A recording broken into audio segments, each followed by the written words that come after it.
tutto quello che succedeva in città doveva essere raccontato, il giornale pretendeva che venisse raccontato, e quindi alle richieste del giornale ci affiancavo le mie esigenze e i miei desideri di conoscere, quindi diciamo che il mio lavoro di fotografo, oltre che la quantità di foto che facevo per il giornale, comportava anche le foto che facevo per il mio piacere, per la mia curiosità.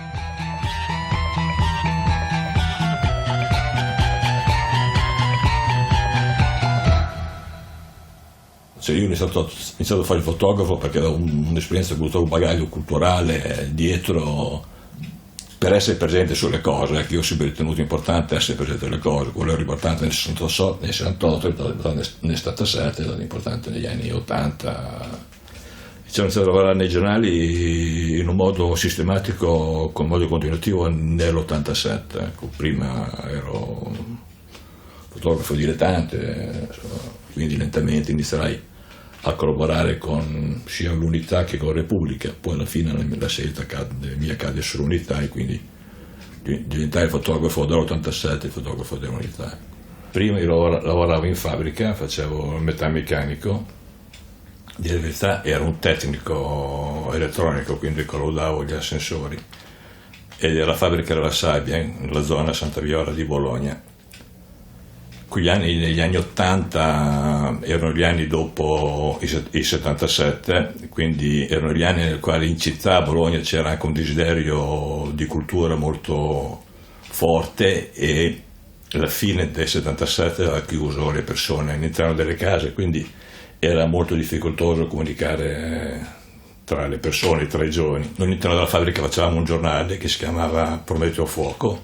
Era un giornale di letteratura, quindi di poesia, di immagini e di fotografia. Era fatto da metalmeccanici, eravamo 3 operai della Sabbia, in più altri operai di altre fabbriche nelle zone di Santa Viola, e facevamo attività, diciamo, politica e culturale. Dopo l'84, dopo l'assemblea di Torino di Mirafiori, molti operai, molti di noi decisero di licenziarsi. Io mi licenziai e iniziai a fare il fotografo.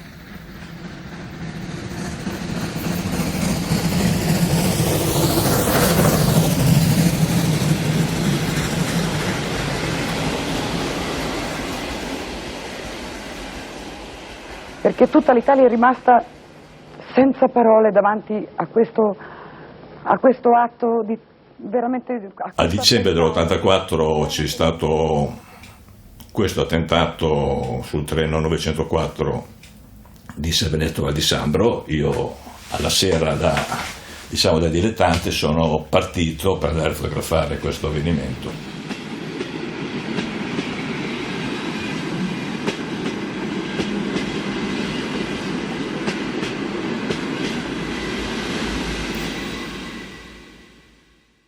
L'impatto che ho vissuto è stato un impatto molto forte, cioè c'erano le persone che scendevano dal treno, che erano ferite, che erano colpite, state colpite dall'attentato, e tutta una serie di fotografi e di telecamere di flash che riprendevano queste persone che uscivano. Ho visto tra i sedili di questo vagone qua, il primo momento mi sembrava veramente un bambino, poi mi sono accorto che era una bambola, quindi ho fatto la foto di questa bambola in mezzo a questi sedili. Poi dopo hanno iniziato a svuotare il vagone dai detriti, dai rotami della bomba, e questa bambola è ricomparsa in terra. Fu una foto che il Comune di Bologna prese come simbolo delle stragi.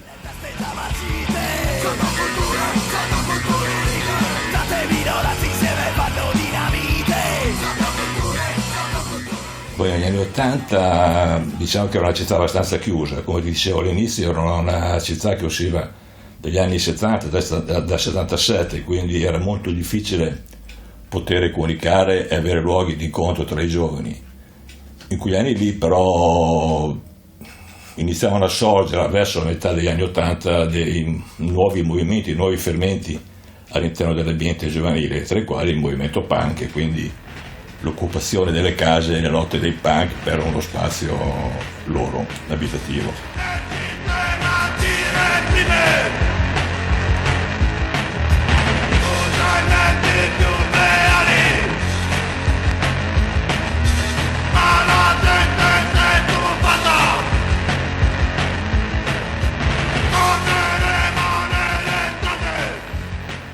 diciamo che era la grossa novità di quegli anni lì, erano i punk, addirittura ci fu negli anni '80 a Piazza Maggiore il concerto dei Clash, nel quale i punk intervennero con un volantinaggio criticando il comune di Bologna, il quale diceva, cioè, vi giustificate, volete fare bella figura con i giovani di Bologna facendo questi concerti qua, ma alla fine gli spazi, le case per i giovani non ci sono, anzi usate spesso e volentieri gli sgombri, quindi le difficoltà dall'oggi per poter trovarsi e comunicare fra di loro.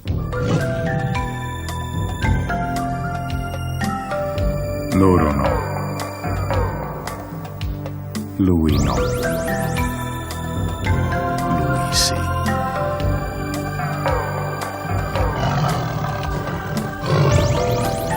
Loro no, lei no, lui sì. Beh, il movimento della Pantera, Loro sì. ecco, diciamo, ritorniamo sempre all'esperienza del 77. Dopo il movimento del 77, dopo le lotte di quel periodo lì in città, a Bologna, anche per nazionale, non ci sono state delle grandi cose. Ecco, la Pantera, diciamo, ha dimostrato invece che era possibile ripartire, era possibile rifare manifestazioni, era possibile per gli studenti riprendere a lottare per i propri diritti. Quindi ho ritenuto questo movimento qua a Bologna molto, molto bello, molto importante, tanto è vero che l'ho seguito dal primo giorno, da quando è nato, fino al giorno che hanno deciso di sgomberare l'università. Diciamo che in pratica ho quasi vissuto con loro per questi 6 o 7 mesi, durato breve, una stagione, da ottobre a primavera, quindi un anno accademico è durato, ecco. Però insomma l'ho frequentato e l'ho trovato interessante a livello fotografico, insomma, ecco, quindi. Poi nel mio caso, che diciamo che ho vissuto un po' i movimenti in città dal 68 come studente, 77 un po' come operaio, negli anni 80 l'ho vissuto come fotografo, quindi diciamo una mia presenza costante all'interno delle lotte dei movimenti in città, insomma, mi è sempre piaciuto, ecco, diciamo, faceva parte del mio modo di pensare, di vivere, ecco. A fine anni 80 a Bologna è sorta questa esperienza dell'Isola nel Cantiere, che era uno spazio all'interno del Teatro dell'Arena del Sole. Questo spazio era uno spazio che era vuoto, lì doveva esserci un cantiere, quindi doveva esserci dei lavori di ristrutturazione dell'Arena del Sole, ma i lavori andavano molto a rilento e quindi un gruppo di giovani di punk occupò alcuni locali all'interno dell'Arena del Sole e nacque l'esperienza dell'Isola nel Cantiere, che ritengo che è una delle esperienze più interessanti degli anni '80 in città, sia a livello culturale sia politico. In quel periodo nascono movimenti, l'Isola Posse, quindi tutto un gruppo di movimenti musicali abbastanza importanti che hanno fatto musica poi nei decenni successivi, ma anche a livello artistico, quindi di costruzione sul riciclo dei rifiuti. Per esempio all'interno dell'Isola del Cantiere c'era questo atteggiamento di recuperare molto materiale vecchio, dei ferri vecchi, e di rifare delle strutture, delle sculture con il riciclo del materiale. Quindi diciamo, l'Isola del Cantiere di per sé è stata un'esperienza, credo, unica per quegli anni per la città di Bologna. Il mio impegno di fotografo era quello di assistere ad occupazioni e sgomberi perennemente, quindi diventava anche una cosa abbastanza un po' triste.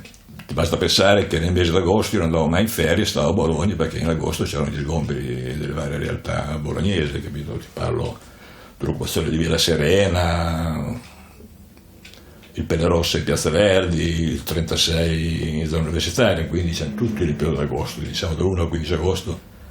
La stessa Isola del Cantiere è stata sgomberata il 16 agosto del 91, per dire, quindi insomma, però ecco, c'è occupazioni e sgombri più o meno forse come succede anche adesso, insomma. La Corte di Assise di Bologna ha pronunciato la seguente sentenza nel procedimento penale contro Savi Roberto ed altri, visti gli articoli 533, 535, 536, 538, 539, 541 del Codice di procedura penale.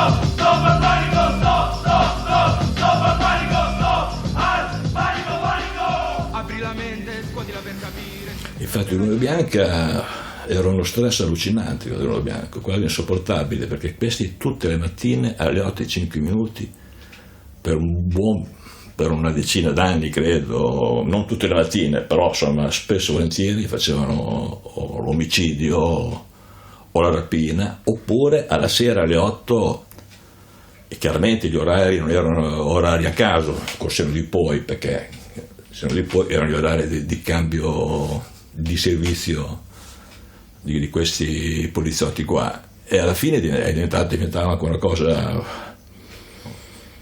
Strage presso l'ufficio postale di via Emilia Levante e B del procedimento penale numero 3218/95 GIP, importazione, detenzione e porto illegale di bombe a mano. Il punk fecero questa manifestazione con questo striscione dicendo stop al panico, non dobbiamo avere paura ad affrontare le cose, insomma, e quindi diciamo che furono gli unici che in città si mobilitarono rispetto a questa area cupa che viveva attualmente la popolazione locale, insomma. A livello lavorativo realizzava una cosa molto, nel senso che ci fu un giorno che la cosa che eravamo della serie, non so cos'era che avevamo fatto prima, noi fotografi che tipo di lavoro avevamo documentato, quindi la cosa era molto tranquilla, quindi stavamo andando ognuno a casa proprio, quindi invece arriva una prima telefonata, c'è stata una rapina con omicidio a Castelmaggiore, quindi uno parte in motorino per Castelmaggiore per documentare questa rapina qua, questo omicidio qua, mentre stai andando a Castelmaggiore c'è un'altra telefonata, c'è stata una rapina, un omicidio a Trebo, allora dice ma no, è Castelmaggiore, no, è il Trebo, no, erano due posti in contemporanea, quindi questo Luna Bianca prima hanno fatto un'azione a Castelmaggiore, poi si erano spostati a Trebo e avevano fatto l'altro omicidio a Trebo, e quindi diventava tutto schizofrenico, nel senso che fortuna diciamo che a Bologna il rapporto tra i fotografi è un rapporto abbastanza di collaborazione, quindi io vado a Castelmaggiore, tu vai al Trebo, viceversa, e poi ci davamo le foto reciprocamente, quindi la copertura c'era, però insomma è stato un periodo abbastanza, oltre ai fatti di cronaca, quindi la durezza di queste azioni qua erano abbastanza anche stressanti per noi fotografi, perché insomma c'era un attentato alle poste, diventava una cosa veramente, che questi per 10 anni hanno, diciamo, non devastato, ma poi c'è il Pilastro, Castelmaggiore, i Carabinieri, quindi insomma ne hanno fatti parecchie, insomma.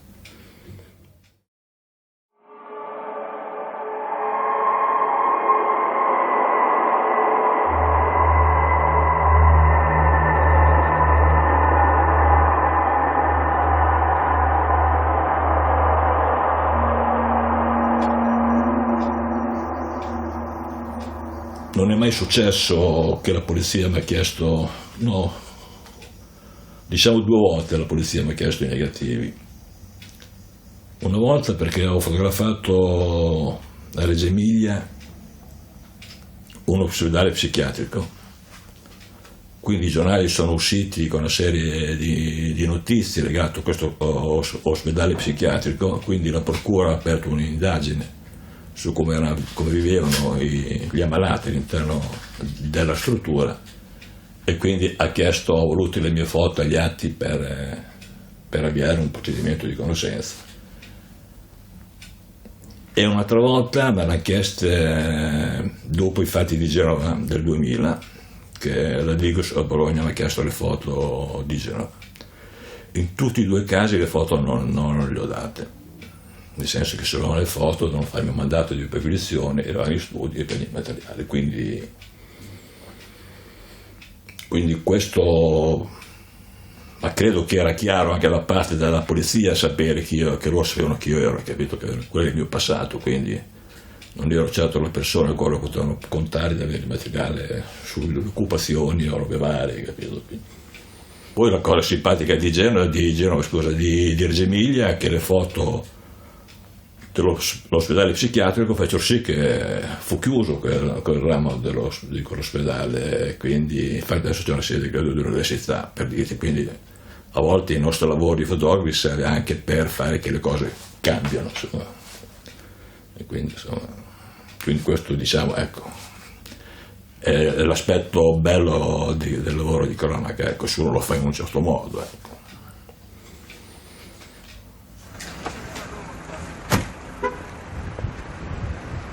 La nascita di UFO, che è Unione Fotografi Organizzati, e si chiama questo nome così, c'è un po', diciamo, un po' simpatico, perché poi i fotografi vengono visti sempre dalle persone come dei marziani, quelli che arrivano all'improvviso, fanno una foto e vanno via, magari spingono e rovesciano i tavoli per passare o rovesciano i bicchieri, capito, quindi fanno dei danni. L'idea di UFO era anche questa, era un'idea di mettere insieme i vari archivi dei vari fotografi e di iniziare a fare delle pubblicazioni sulla storia, sulla città, insomma. Quindi. Il lavoro dell'archivio è come avere preso tanti appunti nella tua vita, come avere avuto un piccolo diario di tante cose successe in città. Se oggi riesci a mettere assieme tutti questi pensieri, questi appunti che hai presi, poi tirarci fuori tanti libri sulla città, e poi se gli archivi sono vari fotografi e quindi iniziano da tanto tempo, come l'associazione UFO, che può attingere archivi dal inizio Novecento fino al 2000, puoi raccontare tanti pezzi di città e tanti momenti vissuti. Noi abbiamo fatto questa pubblicazione come UFO nel 2010, a 30 anni dalla strage del 2 agosto e della strage di Ustica. Questa pubblicazione racconta, oltre il 2 agosto e oltre Ustica, il 904 la strage dell'Italicus. Credo che sia per i giovani e per le scuole sia uno strumento di memoria e di riflessione molto importante, insomma. Solo i fotografi potevano mettere insieme questo archivio qua, insomma, e fare questa pubblicazione, fare questa cosa qua, insomma. Diciamo, quindi, ed è un regalo che hanno fatto alla città i fotografi, insomma, quindi credo, quindi valorizzare gli archivi vuol dire che tu racconti ed è dalla città degli strumenti per la propria memoria, per la propria storia. Certo che la fotografia di per sé è uno strumento che permette di raccontare le cose, quindi anziché scrivere che prendere appunti, io fotografavo, ecco, e quindi chiaramente lo strumento della fotografia, alla fine tu sei testimone di un fatto. Io sostengo che se non c'è la fotografia quel fatto non è avvenuto, perché se uno lo racconta è successo una rapina, ma dove? La fotografia invece dimostra, o il video oggi dimostra che la rapina c'è stata, quindi è uno strumento in più rispetto al linguaggio. Quindi io ho sempre detto, se c'è la foto la cosa succede, se non c'è la foto la cosa non è successo.